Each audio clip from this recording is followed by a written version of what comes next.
I don't want to sound like I don't know what I'm talking about. Well, they know I'm reading a script, right? And here's the thing. What do all of us here have a sensitivity towards that by default? Sales. We may be beginning at sales or we may be experienced, but we know about scripts. We know about rebuttals, objections. We know about the technical aspects of human interaction and convincing people of doing something, right? Well, the population at large doesn't. Okay. So remember, you're not your prospect. In other words, in this context, if you feel like you're reading getting started, please don't worry about that. That's just normal. Okay. It's not going to show as much as you think it's going to the person on the other end. And even if it does, and they notice it, that doesn't change whether or not they'll be interested. They're not going to hang up on you. Oh, he's reading something. I'm now not interested in life insurance. Okay. You know what I mean? Like they'll tolerate you if they have an interest. And if you ask good questions and you sound as if you're also listening and on top of reading, right? If you can do that, please don't overstress the whole you're reading a script thing. That's not a big deal. And the truth is you can't get good at this and be a natural until you've done the script probably 100 plus times to where it's internalized and you don't need the follows. It's completely fine and okay to have the training wheels of the script, really. Just do it. That's what it all comes down to anyway, after we've had these mental, thoughts and processes. You just got to pick the phone up and call them anyway. Just do it.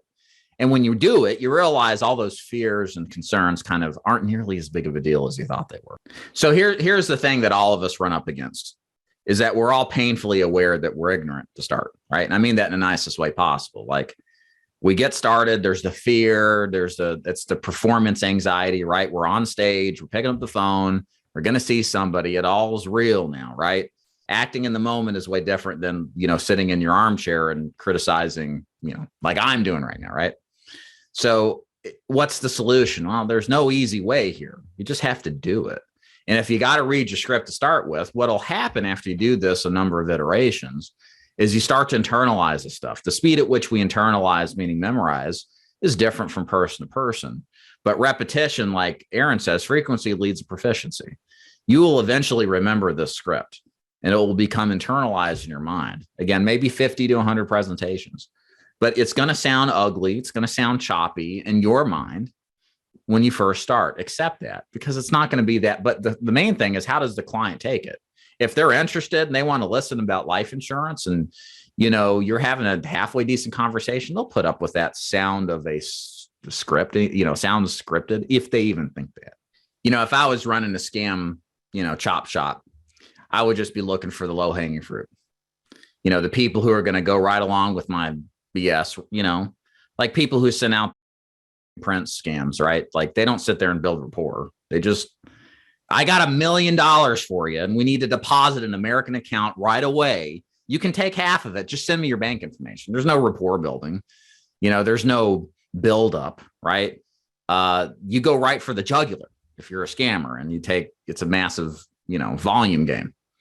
I'm sure there's scammers that build rapport. They call them con men for a reason, right? Confidence men. But again, if you want people's better judgment and you want them to not treat you like stereotypes, then the solution is to connect with them on some level, because that's for humans, that's the point of differentiation. Do you care about them? Do you express interest? Do they feel flattered? Because if you do that, they'll think you're a great conversationalist, even if they've said or asked you of nothing, right? So that's why we do it in that way.